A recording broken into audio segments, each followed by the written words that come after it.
Hello children, today we are going to continue reading chapter 10 of your science book, that is the solar system. And before this also I have started teaching you this chapter, और यहाँ पे ये जो chapter है इसमें मैंने पढ़ा रखा है तुमको सन के बारे में, साथ में 8 प्लैनेट्स के बारे में। उसके बाद आगे बढ़ के मैंने तुम्हें वहाँ पे 5 डॉट प्लैनेट्स के नाम भी बताए थे। और हमने यहाँ पे पढ़ रखा है सैटेलाइट्स के बारे में। 2 टाइप्स के सैटेलाइट होते हैं, एक है नेचुरल सैटेलाइट और दूसरा होता है आर्टिफिशियल सैटेलाइट। और हमने पिछले क्लास में वहाँ पे स्टार्स के बारे में पढ़ रखा है। तो आज हम यहाँ पे ये जो चैप्टर है इसको फर्दर पढ़ेंगे। और यहाँ पे मैं आज पढ़ रही हूँ मोशन ऑफ द अर्थ के बारे में। याद रखो, मोशन ऑफ द अर्थ कहने पर ये जो अर्थ के जो मूवमेंट होते हैं उसके बारे में हम यहाँ पे पढ़ने वाले। तो मैंने तुम्हें पहले से यानी कि जो पिछला वाला चैप्टर था air water and weather class जो चैप्टर 9 था वहाँ पे मैंने तुम्हें पढ़ा रखा है कि अर्थ के 2 मूवमेंट होते हैं, वो है रोटेशन और रेवोल्यूशन। और हमें देखने को मिला था कि रोटेशन में जो अर्थ है वो अपने एक्सिस के इर्द गिर्द घूमता है और एक रोटेशन के लिए उसको लगता है 24 घंटा। ऐसे करके मैंने पढ़ाया था तुमको रेवोल्यूशन के बारे में। और मैंने बताया था कि जो अर्थ अपने ऑर्बिट में, ऑर्बिट क्या है तो वो फिक्स्ड पाथ है जिसमें वो घूमता है सन के इर्द गिर्द। तो हमने देखा था कि एक रेवोल्यूशन कंप्लीट करने के लिए अर्थ को 365 डेज एंड 6 आवर्स का समय लगता है। तो आज हम यहाँ पे मोशन ऑफ द अर्थ के बारे में यहाँ पे फर्दर पढ़ेंगे। तो देखते हैं यहाँ पे क्या लिखा है। The earth not only revolves around the sun on its orbit but also rotates on its own axis। तो याद रखो यहाँ पे वही चीज़ जो मैंने तुम्हें पहले से पढ़ा रखा है वही बात बताया गया है। बोला गया है कि अर्थ सिर्फ सन के इर्द गिर्द अपने ऑर्बिट में घूमता नहीं है, लेकिन वो अपने एक्सिस में, एक्सिस क्या है वो इमेजिनरी लाइन है जो अर्थ के बीचों बीच से गुजरता है, ये नॉर्थ पोल और साउथ पोल से होते हुए गुजरता है। तो यही वाला लाइन की बात करें तो ये जो एक्सिस है, एक्सिस के इर्द गिर्द भी अर्थ घूमता है। और वो जो एक्सिस के इर्द गिर्द जब अर्थ घूमता है तो उसको हम कहते हैं रोटेशन, और जब वो अपने ऑर्बिट में घूमता है तो उसको कहते हैं हम रिवोल्यूशन। तो आगे यहाँ पे बोला the axis is an imaginary line passing through the north pole, south pole and the centre of the earth. तो ये चीज़ यहाँ पे फिर से बोला गया एक्सिस क्या है तो एक्सिस एक इमेजिनरी लाइन है। इमेजिनरी कहने पर काल्पनिक लाइन है, ये कोई ऐसा लाइन अर्थ में नहीं होगा। याद रखो ये काल्पनिक लाइन है जो बोला गया पास करता है, गुजरता है कहाँ से तो बोला है नॉर्थ पोल से, साउथ पोल से, और बोला गया सेंटर ऑफ द अर्थ से होते हुए वो गुजरता है। The earth is tilted at an angle of 23.5 degrees on its axis and rotates from west to east। तो आप आगे यहाँ पे बताया गया है कि ये जो अर्थ है वो टिल्टेड है। टिल्टेड मतलब थोड़ा सा झुका हुआ है। क्या है? अर्थ झुका हुआ है। कितने डिग्री में तो बोला 23.5 डिग्री यानी 23.5 डिग्री में वो झुका हुआ है। और बोला गया है कि जो अर्थ है वो जब वो घूमता है तो घूमता है वेस्ट दिशा से ईस्ट दिशा की ओर। तो यहाँ पे एक बार बुक में हम देख लेते हैं। तो यहाँ पे देखो ये वाला जो डायग्राम बुक में दिया हुआ है, तुम ये वाला डायग्राम देखो बुक में। तो यहाँ पे तुम्हें दिखा ये है तुम्हारा नीचे का साउथ पोल और ऊपर में यहाँ पे दिया है नॉर्थ पोल। तो ये जो लाइन है जो नॉर्थ पोल और साउथ पोल को जोड़ रहा है ये क्या है तो या तो यही है हमारा एक्सिस, जो कि एक इमेजिनरी लाइन है जो नॉर्थ पोल और साउथ पोल को जोड़ रहा है और ये सेंटर से गुजर रहा है, अर्थ के सेंटर से गुजर रहा है। और ये इसी के इर्द गिर्द घूमने को हम क्या कहते हैं, इसी के इर्द गिर्द घूमने को हम कहते हैं रोटेशन। अब आगे यहाँ पे बताया गया कि ये जो अर्थ है वो वेस्ट दिशा से ईस्ट दिशा की ओर घूमता है। तो ये जो हो गया ये वाला जो मैप है, मतलब ये जो डायग्राम है इसमें हम देख लो यहाँ पे देखने को मिलेगा ये वाला जो इस साइड है, ये वाला साइड इसको हम कहते हैं वेस्ट और वो वाले साइड को कहते हैं ईस्ट। तो यहाँ पे आता हूँ ये वेस्ट दिशा से ईस्ट दिशा की ओर घूमेगा। इसको समझने के लिए हम पीछे में जो दिया हुआ डायग्राम है चैप्टर 9 का, इसको हम एक बार देख लेते हैं। तो ये वाला डायग्राम को खोलो पेज नंबर 82 में जो तुम्हारे बुक में पहले से दिया हुआ है। तो यहाँ पे तुम्हें दिखेगा ये जो एरो है, एरो की मदद से समझाया गया है कि अर्थ जब रोटेट करता है तो ये वेस्ट दिशा से ईस्ट दिशा की ओर घूमता है, यानी कि ऐसे वो घूमेगा। ये जो वेस्ट हुआ और ये जो ईस्ट है तो वेस्ट दिशा से ईस्ट दिशा की ओर वो ऐसे घूमेगा। तो ये बात यहाँ बुक तुम्हें समझा रहा है। अब आगे यहाँ पे बताया गया है अनदर इमेजिनरी लाइन, तो दूसरा काल्पनिक line that divides the earth into 2 equal parts northern hemisphere and southern hemisphere is called the equator.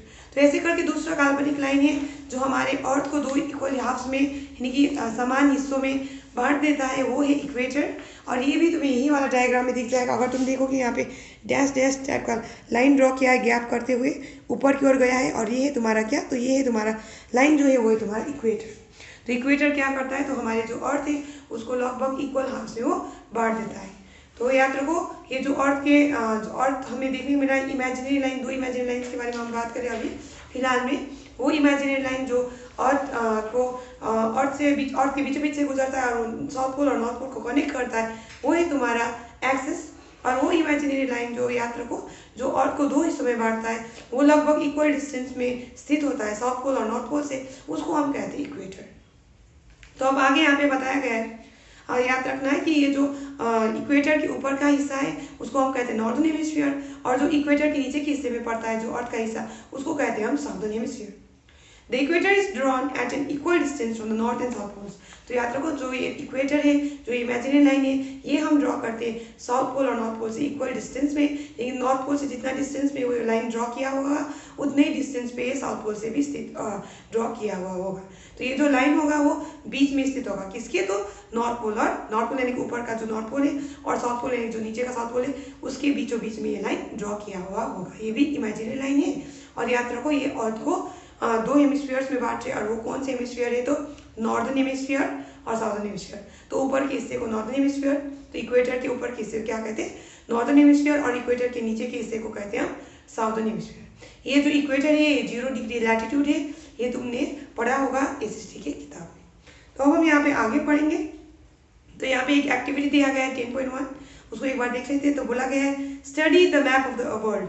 तो ये जो वर्ल्ड का जो मैप है उसको तुम देख सकते हो। अब ये वर्ल्ड मैप देखने के लिए तुम एक एटलास का सहारा ले सकते हो, क्योंकि एटलास में वर्ल्ड मैप तुम्हें दिख जाएगा। और यहाँ पे बोला गया study the map of the world and make a list of the countries and oceans through which the equator passes. तो अब वहाँ पे तुम क्या करो, उन कंट्रीज के नाम लिखो, उन ओशंस के नाम लिखो जिससे होते हुए इक्वेटर गुजरता है। इक्वेटर क्या है? तुम्हें 0 डिग्री लैटिट्यूड है जो हमारे अर्थ को 2 हेमिस्फीयर में बांट रहा था, नॉर्दर्न हेमिस्फीयर और साउदर्न हेमिस्फीयर। और हमने अभी पढ़ रखा है कि ये इक्वल डिस्टेंस में स्थित है, किससे? तो नॉर्थ पोल और साउथ पोल से। आगे बोला गया explain the climatic characteristics of those places. तो उन एरियाज में यानी कि जो इक्वेटर जो गुजरता है उन जगहों में हमें कैसे क्लाइमेटिक कैरेक्टरिस्टिक्स देखने को मिलता है। वहाँ पे ज़्यादातर हमें इक्वेटोरियल क्लाइमेट देखने को मिलेगा, क्योंकि इक्वेटर उससे गुजर रहा है। ऐसे में ज़्यादातर या तो इक्वेटर में डायरेक्ट सनरेज पड़ता है तो वहाँ पे ज़्यादातर गर्मी हमें देखने को मिलेगा, तो ये टॉरिड जोन में आएगा। अब आगे हम पढ़ेंगे other objects in the solar system. तो अब तक हमने पढ़ रखा है कि सोलर सिस्टम में सन के बारे में, ऐसे करके हमने 8 प्लैनेट्स के बारे में पढ़ रखा है। वहाँ पे हमने 5 ड्वार्फ प्लैनेट्स के बारे में भी पढ़ रखा है। हमने सैटेलाइट्स के बारे में पढ़ रखा है, नेचुरल सैटेलाइट और आर्टिफिशियल सैटेलाइट्स के बारे में। ऐसे करके हमने स्टार्स के बारे में पढ़ रखा है। तो अब हम यहाँ पे पढ़ रहे हैं किस बारे में? तो हम यहाँ पे जानने वाले बाकी जो ऑब्जेक्ट्स है जो हमें देखने को मिलता है कहाँ पे? तो सोलर सिस्टम में। तो अब हम यहाँ पे पढ़ना शुरू करते हैं।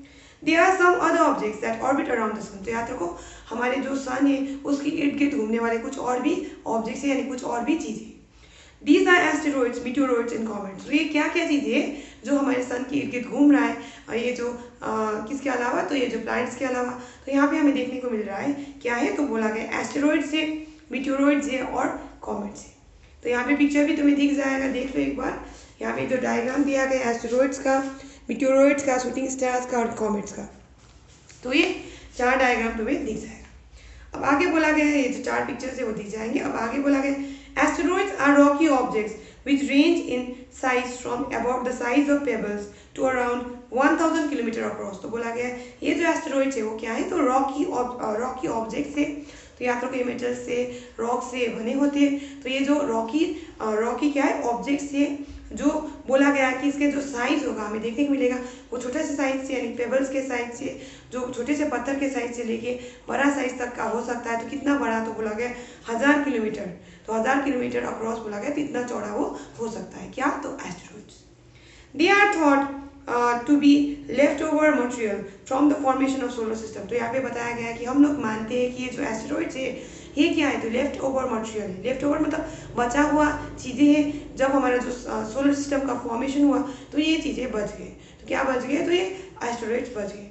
तो याद रखो एस्टेरॉइड बेल्ट यानी कि जो एस्टेरॉइड वाला एरिया हमें देखने को मिलता है जो मार्स और जो जुपिटर है उसके बीच में, ये हमारे यहाँ जो सोलर सिस्टम का जो पिक्चर बना हुआ है इसमें हमें देखने को नहीं मिलेगा। ये वाले डायग्राम में देखने को नहीं मिलेगा, लेकिन तुम याद रख सकते हो कि ये जो मार्स और जुपिटर है इसके बीच में एक एस्टेरॉइड बेल्ट स्थित है, यानी कि वहाँ पे एस्टेरॉइड वाला एरिया हमें देखने को मिलता है जहाँ पे बहुत सारे एस्टेरॉइड्स देखने को मिलते हैं। कौन से प्लैनेट्स के बीच में? मैंने बोला तो यहाँ पे आता है मार्स और जुपिटर के बीच में।